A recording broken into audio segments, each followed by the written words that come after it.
Қайырлы күн. Бүгінгі дәрісіміздің тақырыбы тілдің өзіндік сипаттары. Қарастырылатын негізгі сұрақтар: бірінші, тіл теориясы; екінші, тілдің анықтамасы; үшінші сұрақ, тілдің мәні, құрылымы мен функциясы; және төртінші сұрақ, тіл және сөйлеу. Ең бірінші, тіл теориясына тоқталатын болсақ, тіл теориясы тілді немесе тілдерді зерттеуден туатын ғылыми тұжырым. Сөйлеу тілі бұл сан салалы өте күрделі құбылыс болып табылады. Ол біртұтас болғанмен өз ішінен әртүрлі ұсақ бөлшектерге бөлінеді. Ол бөлшектер бір-бірімен тығыз қарым-қатынаста болады. Екінші жағынан бір-біріне қарама-қайшы сипатта да болады. Сондықтан дыбыс тілінің барлық саласын бір ғана шеңберге сыйғызып, бір ғана амал тәсілмен зерттеу мүмкін емес. Тіпті тілдің жеке бір ғылым өрісіне сыймай, ғылымаралық нысан болып келетін тарау мен тармақтары да аз емес. Тіл адамдар арасындағы қарым-қатынас құралы қызметін атқаратын болғандықтан, ол жеке адамдардың сөйлеу әрекеттерімен, ой-сана мен қоғаммен тығыз байланысты. Тіл ғылымының даму тарихында болған және болып келе жатқан социологиялық, этнографиялық, психологиялық, семиотикалық, математикалық тіл білімі салалары,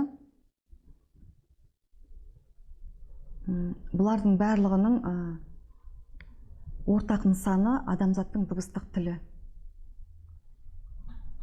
Тіл ғылымының бұл салалары бұрында қазіргі заманғы тіл білімінде де зор беделге ие болып келе жатқан негізгі салалар болып табылады. Тілдің анықтамасы. Дыбыс тілі дегеніміз не деген сұрауға тіл білімі тарихында берілген жауаптар өте көп. Оған әртүрлі анықтамалар беріледі. Бұл анықтамалардың барлығы тілдің әртүрлі қызметін, әртүрлі қырларын ескеруден туған.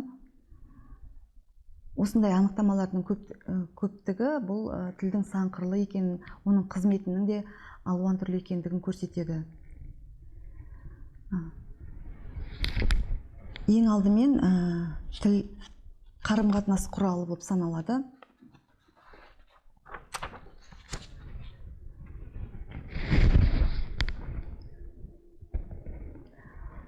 Сонымен қатар тілдің қоғамдағы қызметі де сан алуан. Алдымен тілдің қоғамдағы қызметін айқындағымыз келсе, оған дыбыс тілі дегеніміз адамдардың бір-бірімен қатынас жасайтын құралы деген анықтама береміз. Ал егер тілдің ой-сана мен қарым-қатынасын айқындағымыз келсе, ойды қалыптастырып жарыққа шығаратын құрал, ойлау құралы, ақиқат, шын сана деген анықтама беріледі. Дыбыс тілін құрылымдық, материалдық жағынан айқындағымыз келсе, қатынас жасауға қажетті элементтердің, ереже, үлгілердің жиынтығы деген анықтама беріледі. Бұл тәріздес анықтамалар тіл ғылымы тарихында өте көп. Жалпы зерттеулерде тілге берілген анықтамалардың саны 200-ге тарта екендігі айтылады. Бұлардың ішіндегі ең маңыздысы, ең негізгісі бұл тіл адам қатынасының аса маңызды құралы дейтін жалпы анықтама. Басқа анықтамалар тілдің әртүрлі жеке сипаттарын ашуға арналады, сондықтан олар тілге жалпы анықтама бола алмайды. Жалпы анықтамада тілдің коммуникативті қызметі де, экспрессивті қызметі де ескеріледі. Коммуникативті қызметі жағынан алғанда, бұл тіл адам қызметінің аса маңызды құралы. Қатынас құралы болу тілдің ең маңызды қызметі. Тілдің басқа қызметтерінің барлығы осы негізгі қызметке тәуелді болып келеді. Тілдің ең кіші бөлшегі фонемадан бастап, ең күрделі бөлшегіне дейін, сөйлемге дейін олар тілдің қызметіне қатысады.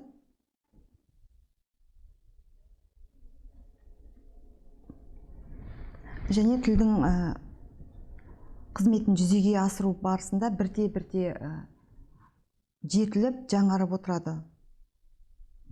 Тілдің мән мағынасы, қасиеті, өзіндік сипаты оның осы коммуникативті қызметімен тығыз байланысты. Тілдің ойлаумен, қоғам өмірімен қарым-қатынасы, өзіндік даму заңдылығы да осы қызметінде көрініс тауып отырады. Егер тіл адамдар арасында қарым-қатынас құралы қызметін атқарып тұрса, ол тірі тіл болып саналады. Ал бұл қызметті атқарудан қалған кезде бұл тіл өлі тілге жатады. Тілге, оның сипатына, құрылымына қарай беріліп жүрген анықтамалардың ішінде тілді таңбалар жүйесі, семиотикалық жүйе деп анықтайтын анықтама да бар.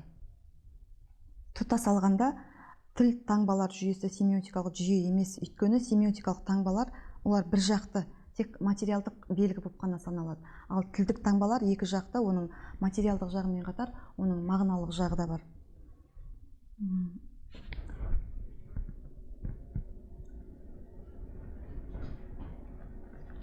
Тілдің табиғаты дегенде, оның қандай құбылыстар қатарына жататыны ескеріледі, яғни қоғамдық жағы, қоғамдық құбылыс екендігі.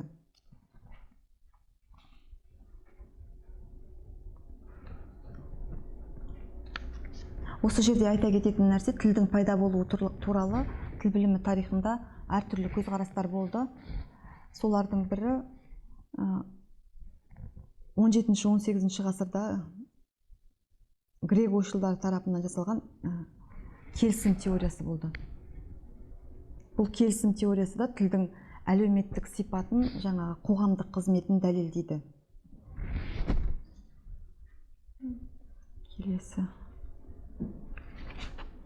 Келесі сұрақ бізде тіл және сөйлеу. Сөйлеу бұл тілдік материал арқылы жүзеге асады, және тілдің заң ережелеріне, заңдылықтарына, тілдік нормаға бағынады.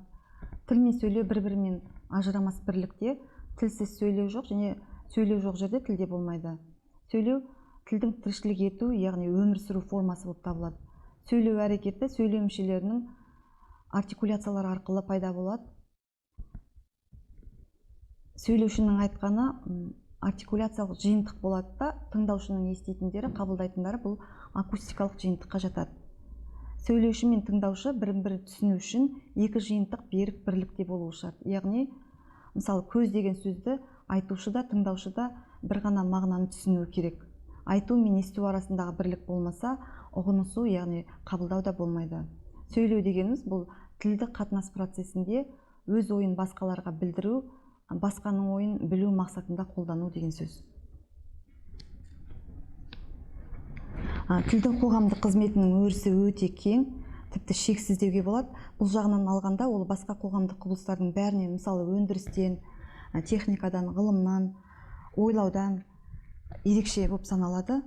Басқа қоғамдық құбылыстар қоғамға қызмет еткенде тек белгілі бір салада, белгілі бір бағытта қолданылатын болса, тіл кез келген қоғамның кез келген саласында, кез келген бағытта қолданылады. Кез келген салаға қызмет етеді. Яғни қоғамдық тіршіліктің барлық саласында бірлесіп жұмыс істеуге мүмкіндік беретін құрал ретінде қызмет етеді. Соның нәтижесінде тіл қоғамдық қондырмаға да жатпайды, қоғамдағы белгілі бір тапқа тәуелді емес, оның идеологиясы да бола алмайды. Тілдің қоғамдық құбылыс ретіндегі тағы бір белгісі ретінде айтатын нәрсе бұл қоғамдық сананы білдіретіндігі. Яғни тіл қоғамдық сананы білдіретін құрал. Қоғамдық сананы қоғамға қызмет ететін басқа құбылыстарда белгілі бір шамада көрсетуі мүмкін, бірақ олардың бірде-бірі тіл сияқты толық жан-жақты көрсете алмайды екен. Тіл қоғамға қызмет ететін болғандықтан, қоғам өмірінде болған өзгеріс құбылыстар белгілі бір мөлшерде тілге де әсерін тигізіп отырады. Яғни тілде өзіндік ізін қалдырады. Негізінен алғанда, тіл өзінің объективтік заңы бойынша дамиды, бірақ оның дамуы қоғамның дамуымен өзін қолданушы қауымның, яғни халықтың өмірімен тығыз байланысты. Көп жағдайда соған тәуелді болады. Тілдің қоғамдық құбылысқа тәуелді басқа қоғамдық құбылыстағылардай, мысалы, қоғамдық базис пен қондырмадағыдай емес. Бұл соңғы екеуі өздері өмір сүріп отырған әлеуметтік құбылыстың жойылуымен бірге жойылып отырса, тілде ондай өзгеріс болмайды. Яғни тіл алдыңғы қоғамға да, кейінгі қоғамға да қызмет ете береді. Бірақ сол қоғамдағы өзгеріске байланысты тілде дамып, өзгеріп, өзгерістерге түсіп отырады. Тілдің құрылымы мен функциясы екеуі бір-бірімен тығыз байланысты, бірақ бұл екеуін бір нәрсе деп түсінуге болмайды. тіл жалпы халықтық дегенде оның құрылымының жалпы халықтығы ескеріледі. Өйткені бұл бір жағынан әр халық, әр ұлт тілі бұл бір бүтін.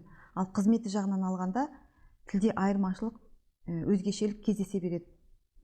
Мысалы, бір тілдің өзінде істейтін кәсіптеріне, мамандығына байланысты, білім дәрежесіне, жас ерекшеліктеріне байланысты өзгешеліктер ұшырасады.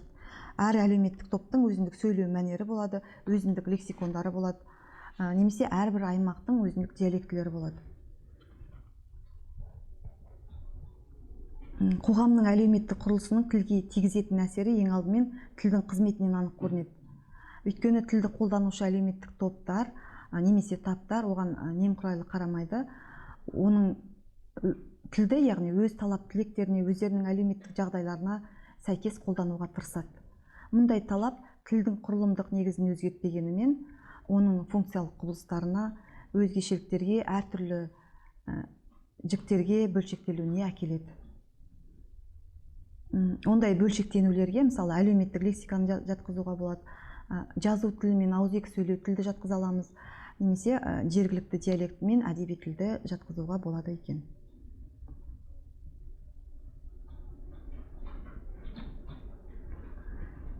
Тілдік элементтер, мысалы, дыбыс, морфема, сөз, сөйлем қоғам мүшелеріне өздерінің ойларын, сезімдерін білдіру үшін керек. Адамдар ойлау процесінде өздерінің сезгендерін, түйгендерін, ой пікірлерін тіл арқылы сыртқа шығарады, басқаға жеткізеді. Сөйтіп, тіл дерексіз тұлғалардан жеке адамдардың нақты ойын білдіретін құралға айналады. Осыдан жалпының жалқымен, жекемен бірлігі пайда болады. Бірақ бұл екеуінің бірлігі тепе-тең бірлік емес. Тіл дегенде ондағы бүкіл дыбыстардың, сөздердің, грамматикалық формалардың жиынтығын түсінеміз, ал сөйлеу дегенде сол тілдік элементтердің қарым-қатынасқа түсуін, яғни тілдің қимыл үстіндегі күйін сезінеміз. Бұл жағынан алғанда, тіл сөйлеуге қажетті материалдардың жиынтығы.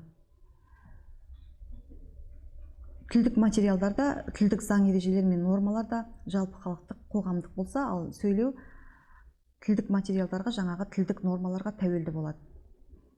Соған қарамастан, сөйлеудің тілге, тілдік жүйеге, ал тілдік заң ережелер мен нормаларға тигізетін әсері өте жоғары. Тілде бар нәрсенің бәрі сөйлеуде бола беруі мүмкін, бірақ сөйлеуде болғанның бәрі тілде бола бермейді. Сөйлеу процесінде сөздер кейде тілде қалыптасқан үйреншікті мағынасында қолданылмай, тек контекст арқылы ғана түсінуге болатын келтірінді, яғни ауыспалы мағыналарда да қолданылады.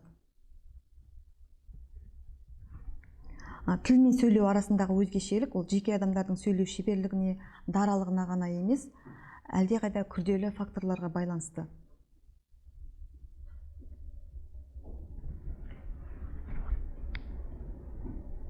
Сөйлесу деп біз бірнеше адамдардың бетпе-бет отырып, ауызша сөйлесуін ғана түсінбеуіміз керек. Оған жазба тілде, іштей сөйлесуде, үн шығармай, ойды іштей топшылауда жатады. Бұлардың әрқайсының мән мағынасы және көріну, қабылдану жолдары әртүрлі болады. Осы тіл мен сөйлеудің бір еместігі, бұлардың арасындағы өзгешеліктердің болатыны ғалымдар ертеден байқаған.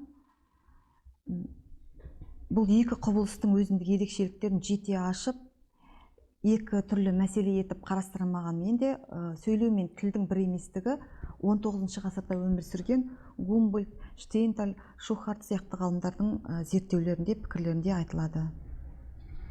Сонымен қатар, тіл мен сөйлеудің екі түрлі мәселе екенін Фердинанд де Сассюрдың да кейбір тұжырымдарында айтылып өтеді. Фердинанд де Сассюрда тіл мен сөйлеуге қатысты көптеген құнды пікірлермен қатар әртүрлі қайшылықты пікірлерде кездеседі. Бұл қайшылық тілді әлеуметтік, сөйлеуді индивидуалдық дей тұра, тілді сөйлеу әрекетінің бір бөлшегі деп қарауында.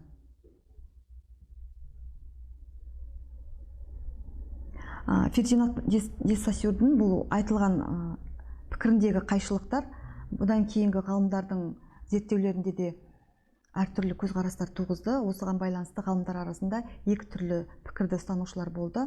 Олардың кейбіреулері Фердинанд де Сассюрдың қағидаларын негізінен қабылдай отырып, оны дәлелдеп, толықтыра түсуді көздеді. Ал екінші бір топ ғалымдар бұл мәселеге қарсы өзіндік басқаша көзқарас айтты.